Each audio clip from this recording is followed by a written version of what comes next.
여름답고 복된 교회 성도 여러분, 오늘 창세기 강의 86번째 아내가 아니라 말하지 말라라는 제목으로 창세기 26장 1절에서 13절의 말씀을 증거하도록 하겠습니다.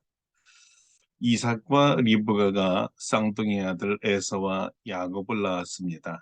이 둘은 대조적으로 남성답게 사냥을 좋아하는 에서와 여성다와 집안의 어머니와 함께 있기를 좋아한 야곱이었습니다. 한 배에서 나왔어도 이들은 서로의 관심이 달라서 하나는 영적인 축복을, 하나는 육적인 축복을 추구하는 형제들이었습니다. 하나님께서 예정 가운데 큰 자가 작은 자를 섬기리라 하였건만 형은 영적 축복에 무관심으로 동생은 하나님의 방법이 아니라 인간적인 욕심과 교활한 방법으로 이 말씀을 취하여 갑니다. 바른 관심과 바른 방법을 얻을 때까지 고생과 어려움이라는 훈련이 그들에게 남겨졌습니다. 이런 형제들과 함께 이삭과 리브가는 흉년을 맞이하게 됩니다. 고대에는 흉년이 믿음의 사람에게 있는 첫 시험인가 봅니다. 그의 아버지 아브라함을 하나님께서 갈대아 우르에서 부르셨을 때 그 아버지가 순종하여 가나안에 갔지만 그 해에 흉년이 들었습니다. 그때가 아브라함 나이 75세였습니다. 아브라함은 여기가 약속의 땅이 아닌가 하여 흉년을 피하여 애굽으로 내려갔습니다. 그곳에서 불행하게도 아내 사라를 애굽 왕에게 빼앗길 뻔했지요. 근데 오늘 이삭을 보면 그 아버지의 그 아들이라고 어쩌면 그렇게 똑같은 일이 일어날 수 있을까요? 성경의 표현대로 하면 아버지 아브라함 때에 흉년이 들었는데 또 흉년이 들었다. 아브라함의 기근 이후 100년 만의 일입니다. 100년 전에 아버지 아브라함은 하나님이 지시한 땅이 아닌 애굽으로 내려갔습니다. 왜 약속의 땅이 아닌 애굽 땅으로 내려갔습니까? 기근을 피하기 위해서라 성경은 말합니다. 기근 때문이라는 거죠. 기근이 믿음의 방해꾼이요 순종의 방해꾼이었습니다. 기근에도 불구하고 믿음으로 그 땅에 거주하였더라 이것이 아니었습니다. 기근 때문에 믿음이 없어져 약속의 땅을 떠났다는 것입니다. 전능하신 하나님을 믿기 시작한 지 얼마 안 된 초신자들이 당면하는 첫 시험은 기근이 오면 하나님 믿기를, 하나님 의지하기를 포기하려는 유혹입니다. 하나님께서 우리를 풀무불에서 건져내리라 그리 아니하실지라도 왕이여 우리가 왕들의 신들을 섬기지도 아니하고 왕이 세우신 금신상에게 절하지도 아니할 줄을 아옵소서라고 순결을 택했던 사드락과 메삭과 아벳느고의 믿음의 수준은 아직은 아니었나 봅니다. 아브라함과 이삭 이 부자는 똑같은 시험을 또 받았는데요. 아버지의 실수를 아들이 반복합니다. 또 말이죠. 또 무엇을 똑같이 이삭이 행했을까요? 아브라함이 하나님으로부터 축복의 약속을 받습니다. 그런데 아들 이삭도 똑같이 하나님의 축복을 받습니다.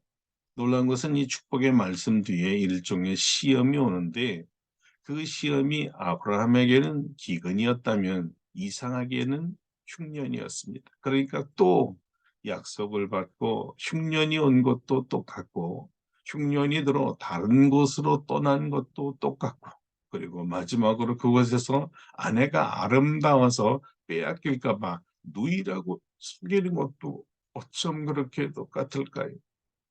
아버지를 꼭 닮았습니다. 부전자니란 말이 이런 말이겠지요. 조그만 차이가 있다면 아브라함은 그를 부르실 때 약속을 주셨는데 이 이삭은 블레셋 땅으로 옮긴 후에 하나님의 축복의 말씀이 임합니다. 2절로 4절까지죠. 여호와께서 이삭에게 나타나 이르시되 애굽으로 내려가지 말고 내가 네게 지시하는 땅에 거주하라. 이 땅에 거류하면 내가 너와 함께 있어 네게 복을 주고 내가 이 모든 땅을 너와 네 자손에게 주리라. 내가 네 아버지 아브라함에게 맹세한 것을 이루어 네 자손을 하늘의 별과 같이 번성하게 하며 이 모든 땅을 네 자손에게 주리니 네 자손으로 말미암아 천하 만민이 복을 받으리라. 아브라함의 자손이기에 약속의 자손이기에 아브라함과 똑같은 축복을 약속합니다. 그런데 한 가지 더 첨부되는 것이 있지요. 5절입니다.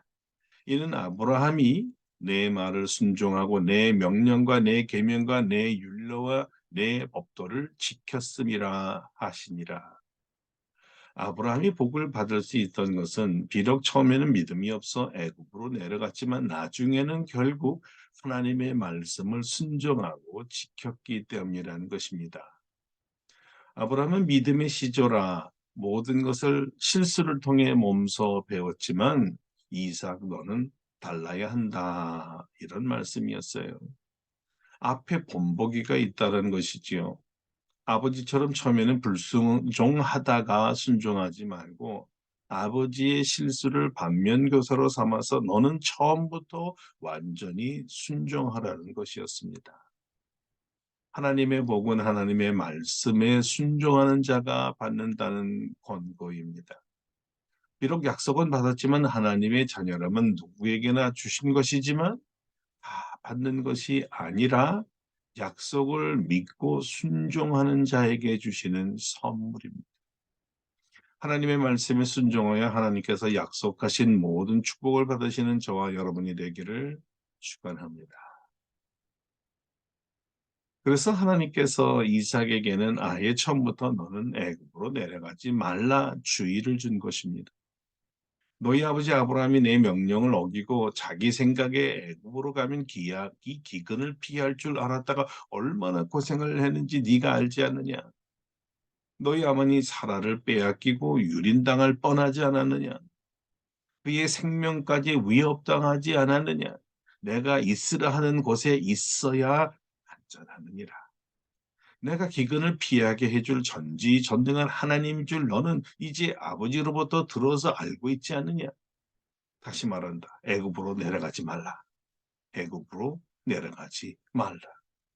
대신 내가 네게 지시하는 땅에 거주하라. 이런 친절한 하나님이 있을까요? 애굽으로 떠나지 말고 하나님이 지시한 땅으로 이 거주하라 말씀하셨으면 흉년 이길 것은 다름 아닌 내가 지시한 땅이다 이렇게 말씀하시는 거잖아요. 다시 말해 이 말씀은 내가 너를 흉년으로부터 지키기 위해 한 땅을 준비했으니 그곳으로 가라는 말씀이잖아요. 하나님께서 지시한 땅은 하나님께서 명령하신 땅이요 하나님께서 축복하신 땅입니다. 이 약속의 아들이 약속의 하나님께서 명령하신 약속의 땅을 가지 않았던 게 문제였습니다. 그러니 축복을 받을 수 있겠습니까? 가지 말라 한 곳에 가니 축복과 양식이 준비된 것이 아니었습니다. 시험과 환란이 기다리고 있었습니다. 가지 말라 하면 가지 말아야 하고 지시한 곳으로 가라 하면 지시한 곳으로 가는 사람이 하나님의 자녀요 그리스도인입니다. 하나님의 말씀이 진리고 축복이니까요. 보세요. 만약 하나님의 지시에 순종했다면 이 땅에 거류하면 내가 너와 함께 있어 내게 복을 주고 내가 이 모든 땅을 너와 내 자손에게 주리라. 내가 내 아버지 아브라함에게 맹세한 것을 이루어 내 자손을 하늘의 별같이 번성하게 하면 이 모든 땅을 내 자손에게 주리니 내 자손으로 말미암아 천하 만민이 복을 받으리라는 말씀을 이루셨을 것 아닙니까? 사람이라는 것이 하나님이 해 주시겠다는데도 굳이 자신이 하고 싶나 봅니다. 은혜로 사는 법을 모르는 것이지요. 은혜로 모든 것을 선물 받는 법을 모르는 것이요. 아니, 그게 싫은 것입니다. 그래도 내가, 그래도 내 손으로, 그래도 내 노력으로 해야 그래야 진가가 있는 것이 아닌가. 이런 사람들이 육으로 사는 사람들, 즉 육적 사람들입니다. 하나님의 은혜로 주신 선물을 받으며 사는 사람들은 영적 사람들이고요. 즉 믿음의 사람들이죠. 살아가는 인생의 노하우, 방법, 처세가 완전히 다릅니다. 이런 귀한 약속과 명령을 받고 이삭은 아버지처럼 애굽에는 내려가질 않았어요. 그런데 애굽 내려가지 말라고 그랬지 블레셋 땅에 가지 말라고 하지는 않았는가? 그렇지. 그랄에 가라고 말씀하지는 않았어. 이렇게 생각하면서 그랄로 가버렸어요. 그랄은 팔레스타인 남부 지방에 위치하죠. 아마 아버지 아브라함이 그때 살아 있었다면 이삭을 극구 만류했을 것입니다. "얘야 안 된다. 나도 주님 말씀 어기고 애굽에 갔다 혼났지 않니? 아들아 절대 가지 마라. 아버지처럼 가면 안 돼." 이럴 아버지가 더 이상 이삭 곁에 없었다는 것이 이삭에게는 불행이었습니다. 그래서 하나님이 지시한 땅이 아닌 그랄 땅으로 갔고 그랄에서 아버지처럼 아내를 누이라고 속였습니다. 거짓말했죠. 또 아버지처럼 거짓말했습니다. 물론 리브가는 이삭의 작은아버지 부두엘의 딸이니 사촌 누이가 맞기는 하지요. 그러나 결혼했으면 아내잖아요. 아내라 불러야 되잖아요. 반쪽 진실이지만 우선권이 없는 반쪽이었잖아요. 주장할 수 없는 진실이에요. 이것도 필요에 따라 사용하는 거짓말이었어요. 부정직한 거였습니다. 무책임한 거였어요. 아내는 아내라 불러야 합니다. 배고파서든 아름다워 유업을 느꼈어든 아내를 누이라고 말할 수는 없는 거예요. 거짓의 영이 임한 것입니다. 위기와 위협과 손해와 이 고난이 닥쳐오면 위기를 극복하는 방법으로 거짓말을 하는 사람이었습니다. 거짓의 영이 임하면 스스로 진실을 거짓을 진실로 믿어버리는 거예요. 이삭의 변명 한번 들어보세요. 그곳 사람들이 그의 아내에 대하여 물으며 그가 말하기를 그는 내 누이라 하였으니 리브가는 보기에 아리따움으로 그곳 백성이 리브가로 말미암아 자기를 죽일까 하여 그는 내 아내라 하기를 두려워함이었더라. 이 거짓말을 그의 아버지도 이 아브라함도 애굽에서 똑같이 했는데 그때 얼마나 어려움을 당했습니까? 어머니 사라를 애굽 왕에게 빼앗겨 곤경을 당하지 않았어요? 잠깐 위기를 모면하고 편안한 것처럼 보여도 거짓은 그 말로가 비참합니다. 자기가 살겠다고 아내를 내어 주려 하는 정도로 거짓말이 아주 강한 거예요. 거짓은 자기가 살기 위해 남을 죽이는 것도 무관합니다. 여러분, 죄입니다. 거짓말은 죄예요. 하나님께서 원하지 않습니다. 그런데 성경은 이삭의 이 거짓말이 단회성이 아니라 거짓을 오래 즐기고 있었다고 고발합니다. 8절에 보면요. 이삭이 거기 오래 거주하였더니라고 합니다. 이삭이 그랄 사람들을 오랫동안 속이고 있었다는 말을 성경은 하고 싶었던 것이지요. 오랫동안 리브가를 누이인 척했단 말이에요. 그러면서도 내적으로는 집안에 들어와 아내로 여긴 거고요. 이삭이 그 아내 리브가를 껴안은 것을 블레셋 왕 아비멜렉이 창으로 보았습니다. 어떻게 보았을까요? 우연 아닙니다. 아름다운 여자에게 늘 호감이 있었다는 말이잖아요. 늘 관찰하고 있었습니다. 언제나 저 아름다운 여인을 나의 여인으로 만들까 고민하고 있었기에 이삭의 집안을 유심히 살펴보고 관찰했다는 말이죠. 꼬리가 길면 잡힌다고 드디어 이삭이 리브가를 누인 척 거짓과 또 위선했던 거, 위장한 것이 들켜버린 겁니다. 이삭은 진퇴양난에 빠집니다. 누이라고 했으니 어떻게 오라버니가 누이를 근친상간할 수 있겠습니까? 또 이게 누이가 아니고 아내였다면 왜 거짓말을 해서 다른 사람이 리브가를 사모하게 만들고 아내를 사모려고 꿈꾸게 만들고 죄를 짓게 했을까요? 그러니까 이래도 죄, 저래도 죄, 죄에 걸린 겁니다. 죄의 꼬리가 길면 반드시 잡히죠. 곤경을 치릅니다. 그래서 정직해야 합니다. 이것이 믿음의 사람에게 주신 첫 시험이었습니다. 가난할 때, 기근이 들었을 때, 흉년이 올 때, 사업이 잘 안 될 때도 거짓말하지 말라는 것입니다. 돈 때문에, 환경 때문에, 상황 때문에 거짓말하지 말라는 거예요. 결론적으로 말하면 믿음과 약속을 버리면서까지 하나님의 말씀에 불순종하지 말라는 것입니다. 축복은 하나님이 주시는 거예요.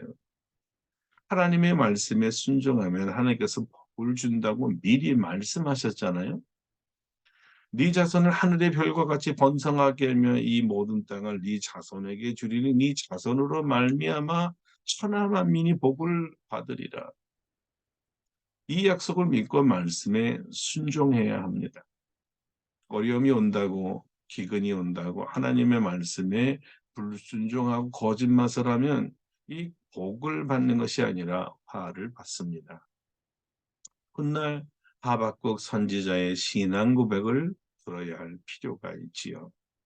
비록 무화과 나무가 무성치 못하며 포도나무에 열매가 없으며 감람나무에 소출이 없으며 밭에 먹을 것이 없으며 우리의 양이 없으며 외양간에 소가 없을지라도 나는 여호와로 말미암아 즐거워하며 나의 구원의 하나님으로 말미암아 기뻐하리로다. 너희도 내 종 하박국과 같이 하라는 것이 바로 오늘 주님의 말씀입니다. 복은 주님이 주시니 하나님을 즐거워하여 말씀을 지키면 우리를 환난에서 하나님께서 구원해 주실 줄 믿습니다. 가난해도 거짓말하지 말고 정직하여 하나님을 경외하고 말씀을 지키는 사람이 되는 것이 바로 오늘 우리에게 원하시는 하나님의 말씀이지요. 자, 이 교훈을 이 사건을 통해서 잘 배웠던 이삭은 그 다음서부터는 순종하는 삶을 살고 큰 복을 누리며 살았습니다. 얼마나 큰 복을 받는지 다음 주에 다시 나누려 합니다. 여러분 모두가 환난 중에도 어려울 때도 기근이 올 때도 경제적으로 바닥을 칠 때에도 끝까지 말씀을 순종하고 지켜서 하나님의 큰 복을 받는 약속의 자녀들 되시기를 주님의 이름으로 축원합니다. 기도하겠습니다. 하나님 아버지, 오늘 아브라함과 이삭의 반복되는 죄악을 보았습니다. 그것은 가족을 속이면서까지 자기를 지키려고 했던 거짓말이었습니다. 주여, 우리는 주님의 약속을 받은 자녀들이기에 우리 마음대로 행했다가 우리 마음대로 행한 것 때문에 다가오는 모든 환난을 이기기 위해서 또 다른 거짓말을 하는 악순환을 밟지 말게 하여 주시고, 하나님이 지시한 땅은 환난을 견딜 수 있는 땅이요 기근을 견딜 수 있는 땅이라는 것을 믿고 잠시 오는 환난일지라도 믿음으로 잘 참아 반드시 하나님이 예비하신 축복들을 받으며 살아가는 하나님의 자녀들이 되게 하여 주옵소서. 어떤 상황에서도 거짓말하지 아니하고 정직하는 하나님의 거룩한 자녀들 되게 하여 주시옵소서. 예수님의 이름으로 기도드립니다. 아멘. 네, 사랑하는 성도 여러분, 오늘 말씀을 마치겠습니다. 말씀대로 사시고 승리하셔서 꼭 복을 받으시기를 주님의 이름으로 축원드리겠습니다.